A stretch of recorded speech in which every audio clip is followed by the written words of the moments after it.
Welcome to this PMP video for Lesson 5, Time Management Planning. I've basically broken down time management into two different sections, and the reason being is it's very comprehensive. There are lots of tools and techniques and lots of things that we have to do in order to develop our schedule. So in part 1, we'll define the activities using the WBS, then we'll sequence them in the order of occurrence, and then and only then can we begin to estimate our activity resources. In part 2, we'll be discussing duration estimates and the creation of the schedule. The entire time management process is laid out here. First, we're going to define the activities and identify specific schedule activities that need to be done to produce the deliverable. Then we will sequence them in order by identifying dependencies or relationships between them. Then we can estimate our activity resources: how many, who, what, where, when, why, and how. Estimating durations can then be done. Once we know who the resources are, we can figure out how long things should take. And then and only then can we develop the schedule and maintain our baseline. So that's the entire time management process, spanning 2 different lessons, because there's a lot of stuff that we have to do to create that all-important schedule. Very first step is activity definition. Basically what we're going to do is take the work packages and then break them out into individual schedule activities. They will be decomposed into smaller activities. They use the term activity. Try not to use the word task. I mean, it's about the same thing.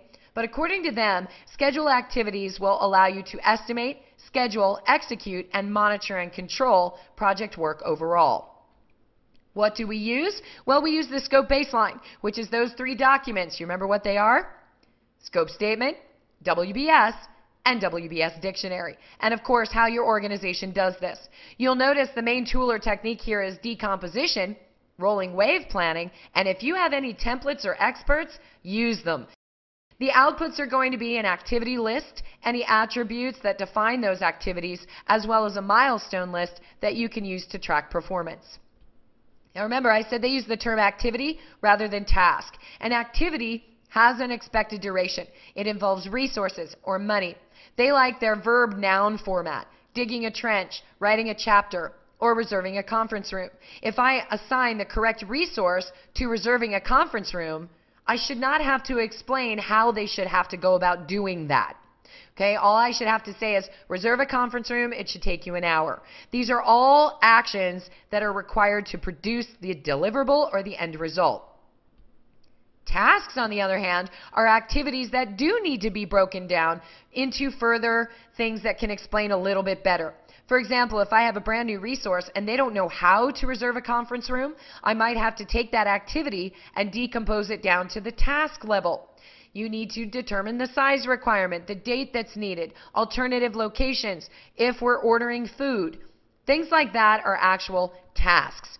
So if my project is to get up and go to work, getting up and going to work is the activity. The tasks are as follows: hit snooze, hit snooze, hit snooze. Major outputs of the defining activities sub-process will include an activity list. And don't get me wrong, this is comprehensive. This is all schedule activities that are planned to be performed. And they make it sound really easy. We jump from tools and techniques to major outputs. But this is probably one of the most difficult things that you'll do. Time management in general is pretty tough. You'll also list the attributes, any components, an ID number, an activity name, possible schedule, cost, or resource information. And you will use this for schedule development on the back end once we sequence and estimate. You'll probably also have a milestone list: mandatory milestones or optional milestones. Typically, mandatory milestones are set by the sponsor or the customer. You will start on this date, you'll finish on that date. Whereas optional milestones are designated by us so that we can track performance through the life of the project. The second piece is then to sequence the activities. In project software, this is the act of linking activities together. We are putting them in logical order, defining relationships: do this first, do that second, so that we can make sure that we have proper precedence and correct order.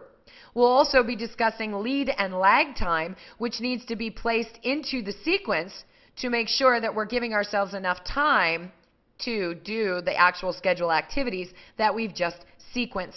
The end goal is to create a realistic schedule. Inputs, tools, and techniques include an activity list, the attributes and milestones list, as well as the project scope statement that we've just created. The tools and techniques include precedence diagramming method. Remember, we're doing this all longhand, so you're going to see network diagrams. Dependency determinations. What comes first? What comes next? There are 4 different relationships to be aware of.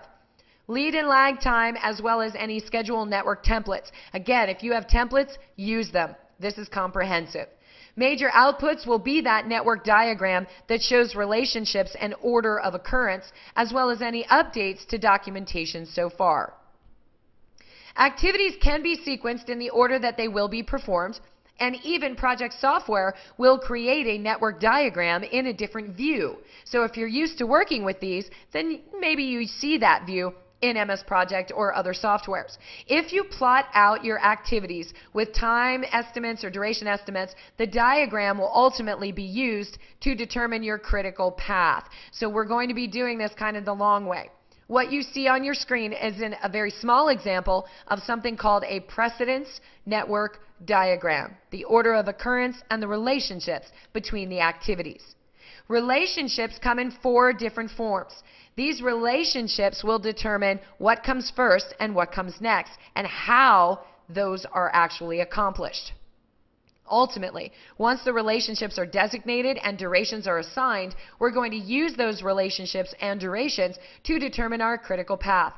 This technique is also called activity on node and is typically used by most project management softwares.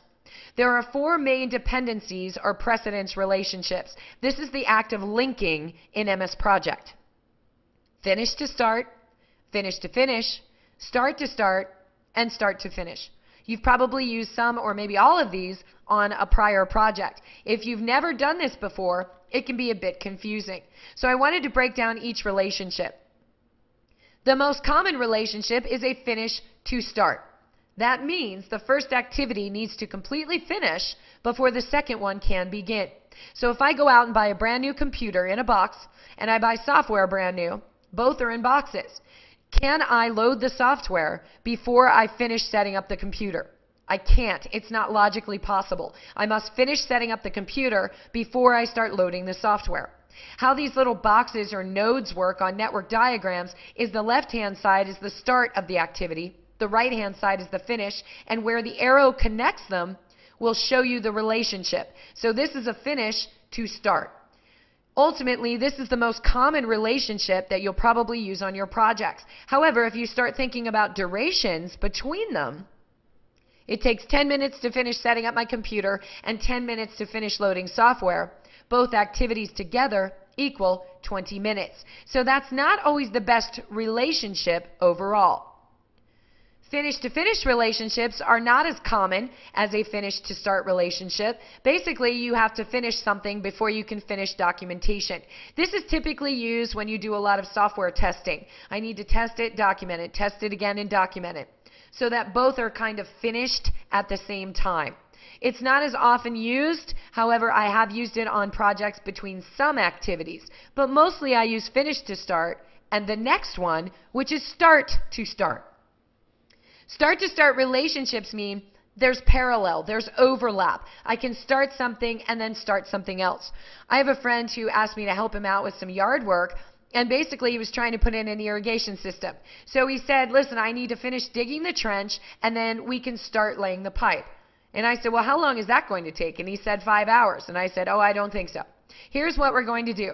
You're going to start digging the trench, go about 100 feet, and then I'm going to start laying the pipe behind you, and then we're going to cut this entire process in half. So start to start. This is a very common relationship found when you're trying to fast track or speed up your project. Ultimately, on the back end, when you're trying to move a bit faster in your project during execution, you can go back and look at finish to start relationships that could actually become start to start. So this is the second most common relationship used to speed up scheduling and to have overlap when the resource availability is there. The last relationship is what's called a start to finish. This is the most unique and least used relationship. Even though we think like this, you start the race, you finish the race.